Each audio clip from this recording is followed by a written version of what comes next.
So today there's another installment in the long and often febrile saga of Anglo-Iranian relations, a diplomatic standoff, a double act in which stern expressions are exchanged, ambassadors are summoned, and everyone pretends to be shocked. On Monday, both the United Kingdom and Iran engaged in a bit of diplomatic theatre, and the UK summoned the Iranian ambassador Sayed Ali Mousavi to the Foreign Office in Whitehall, and Tehran responded in kind, hauling in the British chargé d'affaires for a ceremonial telling off. This, of course, was not a warm exchange of Nowruz greetings. It was a sharp rebuke, the sort of dressing down usually reserved for late essays or teenage misdemeanours.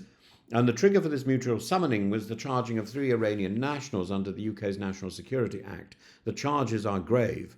Mustafa Sepavand, Farvard, Javadi Manesh, and Shapur Kalahali Kaninuri appeared in Westminster Magistrates Court on Saturday, accused of assisting in foreign intelligence services, widely identified as Iranian, and more seriously plotting acts of serious violence on British soil. And the targets, allegedly journalists associated with Iran International, a Persian language broadcaster in London, long viewed with disdain by Tehran. Sepavand is further charged with surveillance and open source research with the intention of facilitating physical violence. His alleged collaborators are accused of similar reconnaissance with malign intent. These aren't vague or symbolic charges. The Crown Prosecution Service and the Metropolitan Police's Counter-Terrorism Command have gone out of their way to frame this as an extremely serious threat to national security, and the timing is no coincidence. The arrests follow a growing UK clampdown on foreign influence, with Iran now ranked in the highest tier of Britain's foreign threat register. The backdrop is one of persistent allegations, plots to kidnap dissidents, targeting Jewish groups, interfering in UK politics via proxies and cyber operations. This is espionage with boots, not just bugs. And Tehran, predictably, is livid to be caught out.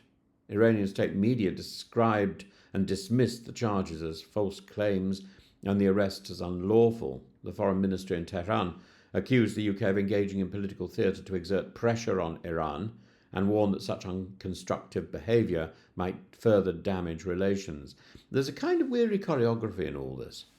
The same week also saw 5 other Iranians arrested in the UK on separate suspicions relating to another alleged plot, possibly involving the Israeli embassy, and 4 of them were released. 1 remains on bail. The message from the UK is blunt: we're watching. And when the Foreign Office summoned Ambassador Mousavi, it made clear that the UK wouldn't tolerate state-sponsored intimidation or violence, particularly on British soil. This, it said, was about defending press freedom and national security, national sovereignty. Tehran's counter-summons was equally formulaic, the usual protestations of innocents wrapped in legalese and nationalism, yet the underlying message was unmistakable. Iran doesn't take kindly to its agents being unmasked, even if they arrive via lorry and dinghy. But let's not pretend that this is the first of its kind. The UK expelled Iranian diplomats in 2011 after the storming of the British embassy in Tehran, and Iran in turn has accused Britain of espionage and regime subversion for decades.